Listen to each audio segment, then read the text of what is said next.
আলহামদুলিল্লাহ রবিল আলমিন ওসলাত ওসালাম আলা রসুলহিল করিম ওয়ালা আলিহি ওয়াসহবিহি আজমাইন আম্মা বাদ। শেখ আব্দুর রহমান আস-সাদি রহমাল্লাহর মানহাজুস সালিকিন বই থেকে আজকে আমাদের আলোচনার বিষয় হলো কিতাবুল আতঈমা, খাদ্য পানীয় বিষয়ক অধ্যায়। ওয়াহিয়া নওআন হায়াওয়ানুন ওয়া গায়রুহু। فأما غير الحيوان من الحبوب والثمار وغيرها فكله مباح إلا ما فيه مضرة كالسم ونحوه، والأشربة كلها مباحة إلا ما أسكر فإنه يحرم كثيره وقليله، لحديث كل مسكر حرام وما أسكر منه الفرق فملء الكف منه حرام، وإن انقلبت الخمرة خلا حلت. قوله فأما غير الحيوان من الحبوب والثمار وغيرها فكله مباح، لقوله تعالى يا أيها الناس كلوا مما في الأرض حلالا طيبا. قوله إلا ما فيه مضرة، لأن كل ما فيه ضرر ليس بطيب وإنما هو خبيث، وقد قال تعالى ويحل لهم الطيبات ويحرم عليهم الخبائث، وقال ولا تلقوا بأيديكم إلى التهلكة. قوله وإن انقلبت الخمرة خلا حلت، فقد أجمع العلماء على طهارة الخمر وحلها إذا انقلبت خلا بنفسها، أما إذا خللت فإنها لا تباح،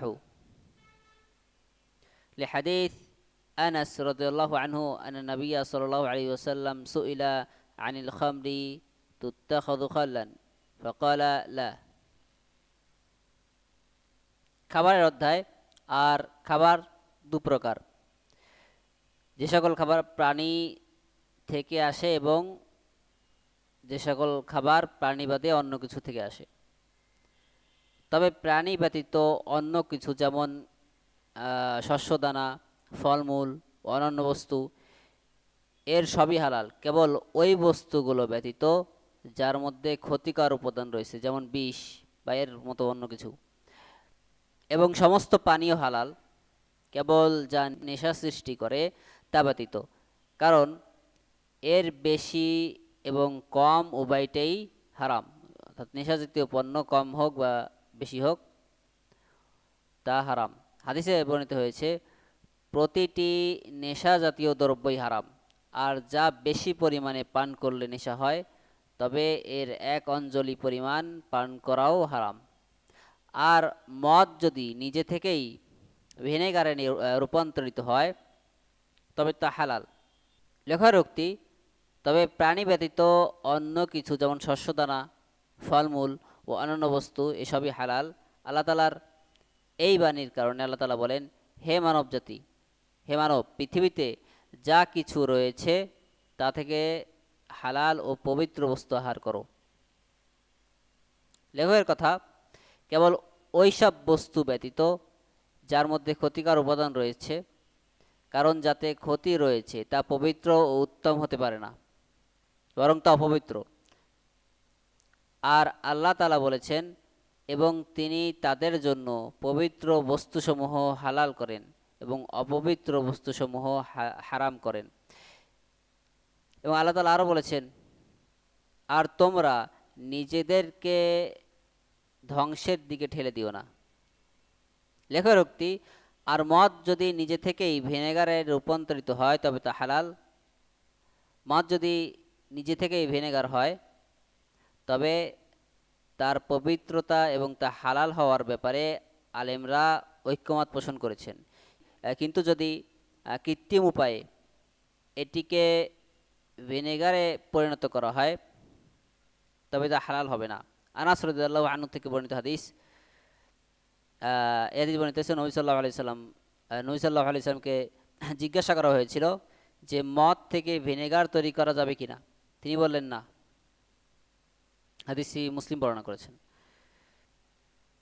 ওয়াল হায়াওয়ান কিসমান বাহরিয়ুন ফায়াহিল্লু কুল্লু মা ফিল বাহর হাইয়ান ওয়া মাইয়িতান ক্বালা তাআলা উহিল্লা লাকুম সাইদুল বাহরি ওয়া তুআমুহু আম্মা আল বাররি ফাল আসলু ফীহি আল হিল ইল্লা মা নাস্সা আশ-শারি'উ আলা তাহরিমিহি ফামিনহা মা ফি হাদিস ইবনে আব্বাস কুল্লু যী নাব মিন আস-সিবা'i ফাআকলুহু হারাম।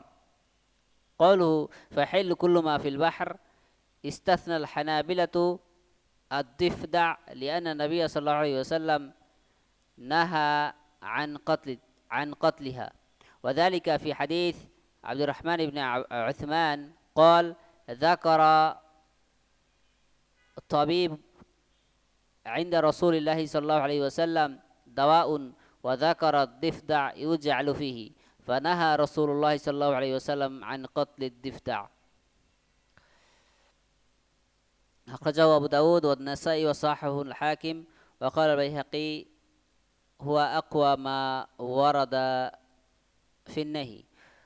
قالوا وأما البري فالأصل فيه الحل إلا ما نص الشارع على تحريمه، والمنصوص على تحريمه أنواع سيأتي ذكر بعضها، وأما ما عداها فالأصل فيه الحل لقوله تعالى يا أيها الناس كلوا مما في الأرض حلالا طيبا، ولقوله قل لا أجد فيما أوحي إلي محرما على طاعم يطعمه إلا أن يكون ميتة أو دما مسفوحا أو لحم خنزير فإنه رجس. وذو الناب من السباع المراد به ما له ناب يفترس به كالأسد والنمر والذئب ونحوها، ويستثنى مما له ناب ويحل أكله الضبع لقول ابن أبي عمار قلت لجابر الضبع صيد هي؟ قال نعم. قلت آكلها؟ قال نعم. قلت أقاله رسول الله صلى الله عليه وسلم؟ قال نعم. أخرجه أبو داود والترمذي والنسائي وابن ماجه وقال الترمذي حديث حسن صحيح. প্রাণী দুই প্রকার, জলচর সমুদ্র বা পানির সকল প্রাণী। যে সকল প্রাণী সমুদ্রে অথবা অন্যান্য পানির ভাণ্ডারে জীবিত থাকে, এগুলো মৃত এবং জীবিত অবস্থায় উভয় অবস্থাতেই খাওয়া হালাল। আল্লাহ তাআলা বলেন তোমাদের জন্য সমুদ্রের শিকার এবং তার খাবার হালাল করা হয়েছে। স্থলচরের ক্ষেত্রে মূল বিধান হলো যে স্থলে যে সকল প্রাণী আছে তা হালাল, কেবল ওই সব প্রাণী ব্যতীত যা শরিয়াত যেগুলো ঘোষণা করে হারাম করেছে। এর মধ্যে রয়েছে ইবনে আব্বাস রাদিয়াল্লাহু আনহু থেকে বর্ণিত হাদিস, হিংস্র পশুদের মধ্যে যেগুলোর শিকারী দাঁত রয়েছে, নাভ রয়েছে, তা খাওয়া হারাম। লেখার উক্তি সমুদ্র বা পানির সকল প্রাণী খাওয়া হালাল। হাম্বলি মাযহাবের আলেমরা ব্যাঙের এক্ষেত্রে ব্যতিক্রম করেছেন, কারণ নবী সাল্লাল্লাহু আলাইহি ওয়াসাল্লাম ব্যাঙ হত্যা করতে নিষেধ করেছেন। এটি আব্দুর রহমান ইবনু উসমান রাদিয়াল্লাহু আনহুর হাদিসে বর্ণিত হয়েছে। তিনি বলেন এক চিকিৎসক রাসূলুল্লাহ সাল্লাল্লাহু আলাইহি ওয়াসাল্লামের নিকট একটি ওষুধের কথা উল্লেখ করলেন এবং বললেন যে তাতে ব্যাঙ ব্যবহার করা হয়। তখন রাসূলুল্লাহ সাল্লাল্লাহু আলাইহি ওয়াসাল্লাম তা হত্যা করতে নিষেধ করলেন। হাদিসটি আবু দাউদ, তিরমিজি আবু দাউদ, নাসাই, হাকিম বর্ণনা করেছেন। বাইহাকি বলেছেন যে এই ব্যাঙ হত্যার বিষয়ে এই হাদিসটি সবচেয়ে শক্তিশালী। লেখকের কথা, স্থলচার প্রাণীর মূল বিধান হলো তা হালাল, কেবল ওই সকল প্রাণী ব্যতীত যা শরিয়াত ঘোষণা করে হারাম করেছে। যে সকল প্রাণীকে স্পষ্টভাবে হারাম ঘোষণা করা হয়েছে সেগুলোর কয়েকটি প্রকার সামনে আমরা আলোচনা করব। তাছাড়া বাকি সব প্রাণীর মূল বিধান হলো হালাল, কারণ আল্লাহ তাআলা বলেছেন, হে মানব, পৃথিবীতে যা কিছু রয়েছে তা থেকে হালাল ও পবিত্র বস্তু আহার করো। আল্লাহ তাআলা আরও বলেন, বলুন, আমার প্রতি যে ওহী করা হয়েছে তাতে আমি কোনো আহারকারীর জন্য এমন কোনো কিছু হারাম পাই না যা সে আহার করে, কেবল মৃতদেহ, প্রবাহিত রক্ত অথবা শূকরের মাংস ব্যতীত, কেননা তা পবিত্র।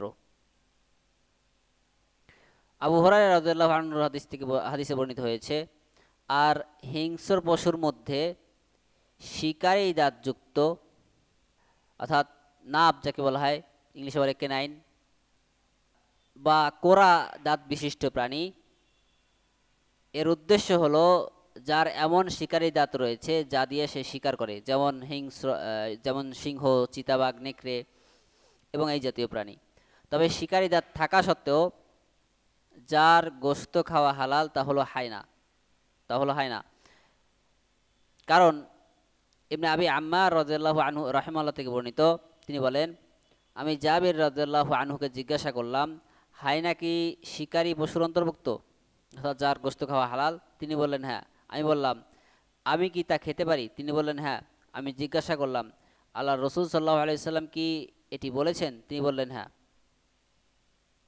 হাদিসটি আবু দাউদ, তিরমিজি বর্ণনা করেছেন এবং তিরমিজি বলেছেন হাদিসটি হাসান সহিহ। ওয়ানাহা আন কুল্লি যি মিখলাবিন মিনাত তায়র, রাওয়াহু মুসলিম। ওয়ানাহা আন লুহুমিল হুমুর আল আহলিয়া, মুত্তাফাকুন আলাইহি। ওয়ানাহা আন কতলি আরবাইন মিনাদ দাওয়াবি, আন নামলা ওয়ান নাহলা ওয়াল হুদহুদ الصرد، رواه أحمد وأبو داود. حديث ابن عباس أخرجه مسلم ولفظه أن رسول الله صلى الله عليه وسلم نهى عن كل ذي ناب من السباع وعن كل ذي مخلب من الطير، وقوله ذو مخلب أي كالعقاب والبازي والصقر ونحوه. أخرجه مسلم والبخاري من حديث جابر. وقال ابن حجر في التلخيص، رجال هذا الحديث رجال الصحيح. وقال البيهقي هو أقوى ما ورد في هذا الباب. وقوله نهى عن قتل أربعة إلى آخره أخذ الفقهاء منه قاعدة، وهي أن كل ما نهي عن قتله فإنه محرم الأكل. ولهم قاعدة أخرى وهي تحريم كل ما أمر بقتله، كالذي جاء في حديث حفصة قالت قال رسول الله صلى الله عليه وسلم 5 من الدواب النص لا حرج على من قتلهن: الغراب والحدأة والفأرة والعقرب والكلب العقور. এবং নবী সাল্লাল্লাহু আলাইহি ওয়াসাল্লাম শিকারী পাখি, নখযুক্ত পাখি খাওয়া নিষেধ করেছেন এবং তিনি গৃহপালিত গাধার গোশত খেতে নিষেধ করেছেন এবং তিনি 4 প্রকার প্রাণী হত্যা করতে নিষেধ করেছেন, যেমন পিঁপড়া, মৌমাছি, হুদহুদ এবং সুরত পাখি। ইবনে আব্বাস রাদিয়াল্লাহু আনহু থেকে বর্ণিত, এই হাদিসটি সংকলন করেছেন মুসলিম। হাদিসের শব্দগুলি হলো এইভাবে: আল্লাহ রসুল সাল্লাল্লাহু আলাইহি সাল্লাম সকল হিংস্র দাঁতাল প্রাণী এবং সকল শিকারী নখযুক্ত পাখি খাওয়া থেকে নিষেধ করেছেন। নখযুক্ত পাখি যু মিখলাব বলতে ঈগল, বাজ পাখি, শকুন ও এই জাতীয় পাখিগুলোকে বোঝানো হয়েছে। জাবির রাদিয়াল্লাহু আনহু থেকে বর্ণিত এই হাদিসটি বুখারী এবং মুসলিম বর্ণনা করেছেন। আবু দাউদ এবং আহমদ রাহিমাহুল্লাহ হাদিসটি বর্ণনা করেছেন। ইবনে হাজার রাহিমাহুল্লাহ বলেন, তার তালখিস গ্রন্থে বলেন, এর বর্ণনাকারীগণ সহিহ বুখারী বর্ণনাকারী, এবং বাইহাকি বলেন এই বিষয়ে এটি সবচেয়ে শক্তিশালী সনদ। চারটি প্রাণী হত্যা করতে নিষেধ করেছেন এই হাদিসের ব্যাপারে। এই বাক্যটি এই বাক্যটি থেকে ফকিহগণ একটি মূলনীতি গ্রহণ করেছেন, তা হলো যে সকল প্রাণী হত্যা করা নিষেধ সেগুলোর গোশত খাওয়াও হারাম। তাদের আরেকটি মূলনীতি রয়েছে, তা হলো যে সকল প্রাণী হত্যা করার নির্দেশ দেওয়া হয়েছে সেগুলোর গোশত খাওয়া হারাম। যেমনটি হাফসা রাদিয়াল্লাহু আনহা থেকে বর্ণিত হাদিসে এসেছে, রাসূলুল্লাহ সাল্লাল্লাহু আলাইহি ওয়াসাল্লাম বলেছেন, 5টি প্রাণী এমন রয়েছে যেগুলো হত্যা করলে কোনো পাপ নেই: কাক, চিল, ইঁদুর, বিচ্ছু এবং আক্রমণকারী কুকুর। হাদিসটি বুখারী এবং মুসলিমের।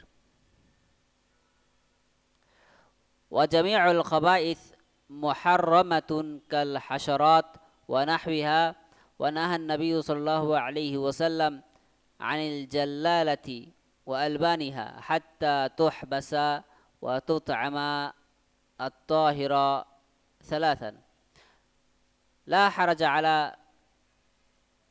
من قتلهن الغراب والحدأ والفأرة والعقرب والكلب العقور. أخرجه البخاري. قوله وجميع الخبائث محرمة لقوله تعالى ويحل لهم الطيبات ويحرم عليهم الخبائث. فمن الخبائث الحشرات وما يأكل الجيف وما يستخبثه عامة الناس وما تولد من مأكول وغيره. قوله ونهى النبي صلى الله عليه وسلم عن الجلالة وألبانها. الجلالة هي الدابة التي تأكل الجلة بكسر الجيم والتشديد وهي البعر. ونهى النبي صلى الله عليه وسلم عنها في حديث ابن عمر قال نهى رسول الله صلى الله عليه وسلم عن أكل الجلالة وألبانها. أخرجه أبو داود والترمذي وابن ماجه وقال الترمذي حديث غريب. وجاء النهي عن لبنها أيضا في حديث ابن عباس أن النبي صلى الله عليه وسلم نهى عن المجثمة ولبن الجلالة. أخرجه أبو داود والترمذي والنسائي وقال الترمذي حسن صحيح. وقوله حتى تحبس وتطعم ثلاثا لفعل ابن عمر رضي الله عنه. فروى نافع عن أن عبد الله بن عمر كان يحبس الدجاجة الجلالة ثلاثا. أخرجه ابن أبي شيبة. وقيل هذا في الدجاج لأنه صغير الحجم، أما الغنم فقيل تحبس أسبوعا، والإبل والبقر تحبس 40 يوما لحديث عبد الله بن عمرو قال نهى رسول الله صلى الله عليه وسلم عن الجلالة أن يأكل لحمها ويشرب لبنها ولا يحمل عليها الأدم ولا يركبها الناس حتى تعلف 40 ليلة. أخرجه الدارقطني والحاكم والبيهقي وقال ليس هذا بالقوي. وقال ابن قدامة في المغني وتزول الكراهة بحبسها اتفاقا واختلف في قدره. فروي عن أحمد أنها تحبس ثلاثا سواء كانت طائر أو بهيمة، وكان ابن عمر إذا أراد أكلها حبسها ثلاثا. وهذا قول أبي ثور لأن ما طهر حيوانا يطهر الآخر. والرواية الأخرى تحبس الدجاجة 3 والبعير والبقرة ونحوها يحبس 40. وهذا قول عطاء في الناقة والبقرة لحديث عبد الله بن عمرو ولأنهما أعظم جسما وبقاء علفهما أكثر من بقائه في الدجاجة والحيوان الصغير. এবং যে সমস্ত অপবিত্র ও নোংরা বস্তু হারাম, যেমন কীটপতঙ্গ এবং এই জাতীয় অন্যান্য বস্তু, নবী সাল্লাল্লাহু আলাইহি ওয়াসাল্লাম জাল্লালা, যে সকল প্রাণী অপবিত্র বস্তু খায় এবং সেই সকল প্রাণীর গোশত এবং তার দুধ পান করতে নিষেধ করেছেন, যতক্ষণ না তাকে 3 দিন আটকে রাখা হয়, 3 দিন পবিত্র খাবার খাওয়ানো হয়। লেখকের উক্তি, যে সমস্ত অপবিত্র নোংরা বস্তু হারাম, কারণ আল্লাহ তাআলা বলেন ওয়ায়ুহিল্লু লাহুমুত তাইয়্যিবাত ওয়া ইউহাররিমু আলাইহিমুল খাবাইস, তিনি তাদের জন্য পবিত্র বস্তুসমূহ হালাল করেন এবং অপবিত্র বস্তুসমূহ হারাম করেন। অপবিত্র বস্তুর মধ্যে রয়েছে কীটপতঙ্গ, মৃতদেহ, পচা, জঞ্জাল এবং এমন প্রাণী যা সাধারণত মানুষ খেতে ঘৃণা করে এবং যা হালাল হারামের সংমিশ্রণে তৈরি হয়েছে। লেখকের উক্তি, নবী সাল্লাল্লাহু আলাইহি সাল্লাম জাল্লালা এবং তার দুধ পান করতে নিষেধ করেছেন। জাল্লালা হলো এমন গৃহপালিত পশু যা জাল্লা অর্থাৎ গোবর বা মলমূত্র এ সকল অপবিত্র জিনিস খায়। ইবনে উমর রাদিয়াল্লাহু আনহুর হাদিসে বর্ণিত হয়েছে, তিনি বলেন রাসূলুল্লাহ সাল্লাল্লাহু আলাইহি সাল্লাম জাল্লালা পশুর গোশত ও দুধ খেতে নিষেধ করেছেন। হাদিসটি আবু দাউদ, তিরমিজি এবং ইবনে মাজাহ বর্ণনা করেছেন। ইমাম তিরমিজি বলেন হাদিসটি হাসান গরীব।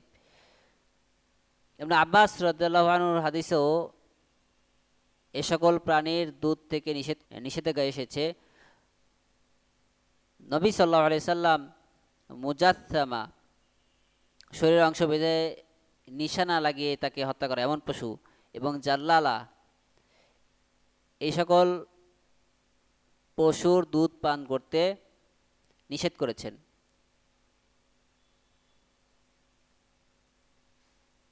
লেখকের উক্তি, যতক্ষণ না তাকে আটকে রাখা হয় 3 দিন এবং পবিত্র খাবার খাওয়ানো হয়। এটি ইবনে উমর রাদিয়াল্লাহু আনহু থেকে রাদিয়াল্লাহু আনহুর আমলের উপর ভিত্তি করে এটি প্রতিষ্ঠিত। নাফি রাহিমাহুল্লাহ থেকে বর্ণিত, আব্দুল্লাহ ইবনে উমর রাদিয়াল্লাহু আনহু জাল্লালা মুরগিকে 3 দিন আটকে রাখতেন। হাদিসটি ইবনে আবি শাইবা বর্ণনা করেন। কেউ কেউ বলেন এটি মুরগির ক্ষেত্রে বিশেষভাবে প্রযোজ্য, কারণ তার আকার ছোট, কিন্তু ছাগল বা ভেড়ার ক্ষেত্রে বলা হয়েছে 1 সপ্তাহ এবং উট ও গরুর ক্ষেত্রে 40 দিন আটকে রাখার প্রয়োজন হতে পারে। এর দলিল আব্দুল্লাহ ইবনে আমর রাদিয়াল্লাহু আনহুর হাদিস, তিনি বলেন রাসূলুল্লাহ সাল্লাল্লাহু আলাইহি ওয়াসাল্লাম জাল্লালা পশু সম্পর্কে নিষেধ করেছেন। এর গোশত খাওয়া যাবে না এবং এর দুধ পান করা যাবে না। এর উপরে কোনো কিছু বহন করা যাবে না, আরোহণ করবে না, যতক্ষণ না তাকে 40 রাত পবিত্র খাবার খাওয়ানো হয়। হাদিসটি দারাকুতনি, হাকিম এবং বাইহাকি বর্ণনা করেছেন। বাইহাকি বলেন এই হাদিসটির সনদ শক্তিশালী নয়। ইবনে কুদামা রাহিমাহুল্লাহ আল মুগনি গ্রন্থে বলেন, জাল্লালা পশুকে আটকে রাখার মাধ্যমে এর অপছন্দনীয়তা দূর হয়ে যায় এবং এই বিষয়ে সবাই একমত। তবে এর সময়সীমা নিয়ে মতভেদ রয়েছে। ইমাম আহমদ রাহিমাহুল্লাহ থেকে বর্ণিত, পাখি হোক বা চতুষ্পদ জন্তু হোক 3 দিন আটকে রাখলেই তা যথেষ্ট হবে। ইবনে উমর রাদিয়াল্লাহু আনহু যখন তা খেতে চাইতেন তখন 3 দিন আটকে রাখতেন। এটি আবু থাউর রহমাল্লাহ থেকে এই মতামত বর্ণিত হয়েছে, কারণ যে সময়সীমা একটি প্রাণীকে পবিত্র করে তা অন্য প্রাণীকেও পবিত্র করবে। দ্বিতীয় বর্ণনা অনুযায়ী মুরগিকে 3 দিন, উট ও গরু এই জাতীয় পশুকে 40 দিন আটকে রাখতে হবে। আব্দুল্লাহ ইবনে আমর রাদিয়াল্লাহু আনহু তার হাদিসের ভিত্তিতে, এবং যেহেতু এদের শরীর বড়, অর্থাৎ এই উট গরু এদের শরীর বড় এবং শরীরে যে সকল খাবার প্রবেশ করে তা পরিশোধিত হতে সময় লাগে মুরগি এবং ছোট প্রাণী থেকে, তাই এ সকল প্রাণীর ক্ষেত্রে গরু উটের ক্ষেত্রে সময় বেশি লাগবে।